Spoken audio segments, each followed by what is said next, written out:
欢迎来到与在华老外的 Coffee Chat。今天的客人是来自芬兰的马维。Okay, so what brought you to China? So that's actually a long story because when I was... We want a short version. Yeah, short version. Well, I've been interested in China since I was maybe 10, 11 years old. I fell in love with sort of these old Chinese movies, Hong Kong movies. Oh, Kung Fu movie. That was part of it, and then other stuff later as well. And then upper secondary school or high school, I studied a little bit of Chinese back then.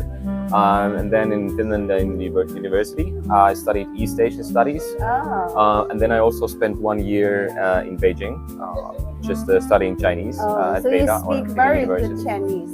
That's I get by. I get by. And then also around 10 years ago, almost exactly 10 years ago, then I came to Shanghai to work, and I've been here for 10 years already, for a full decade. So first I was working at the Finnish consulate, doing sort of culture promotion, public diplomacy, that sort of stuff. Oh, nice. And then from 21, I've been working at the at Fuda University, at the Nordic Center, Fuda University. And also, of course, I also write and perform music, so that's So you've been in China for some time now, and what surprised you the most?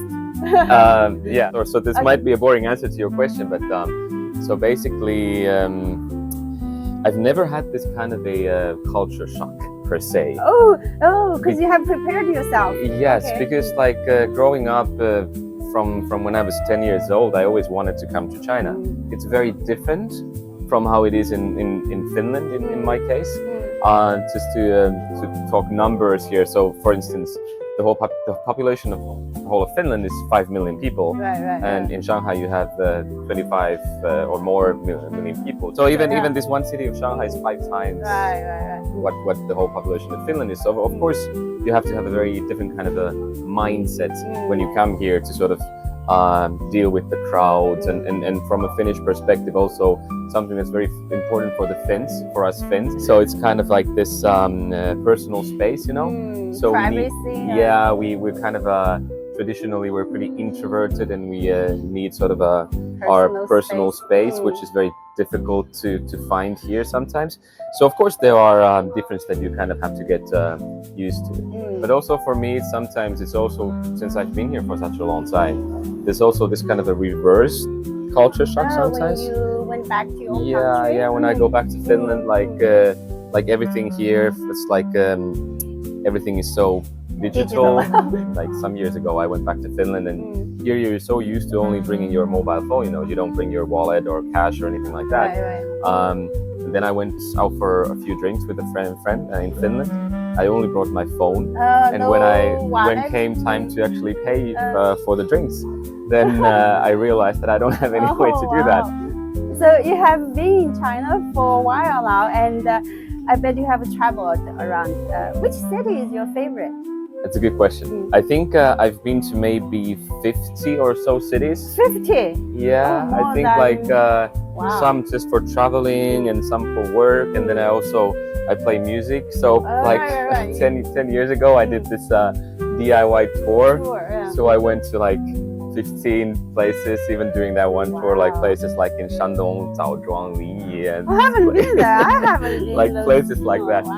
But to pick my favorite, or like let's say a few favorites. So well, Shanghai, of course. I mean, I've been here for such a long time, so it's I do like Shanghai. I wouldn't be here for such a long time if I didn't. So Shanghai would be probably one of the favorite places. I really like Hangzhou also.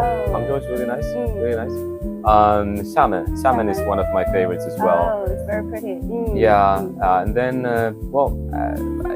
having spent quite some time in Beijing as well, so I would say that Beijing is also still among my favorites.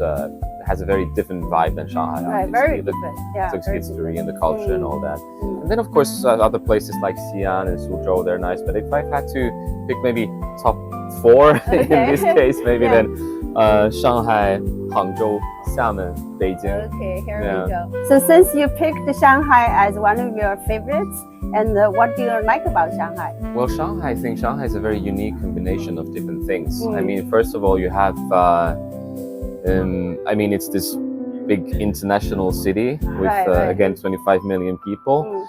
So you have sort of the whole world in this one city. Come here. From all over. In many ways. And then you have the sort of very unique history, let's say 1930s European influence, and then you also have the traditional Chinese stuff that you have here, of course. And then so it's a very cool combination and a mix of different influences, different elements. One of my favorite things about Shanghai is also that it's very good because I like to take very long walks often. So it has many places to do that, like along Suzhou Creek or the Friends Concession or wherever. So Shanghai is so good for that, for taking a walk. It's one quote from a good friend of mine. After one time that we met, he told me that we live in the best city in the world. Wow. And I kind of agree. Yeah, I kind of agree. Yeah.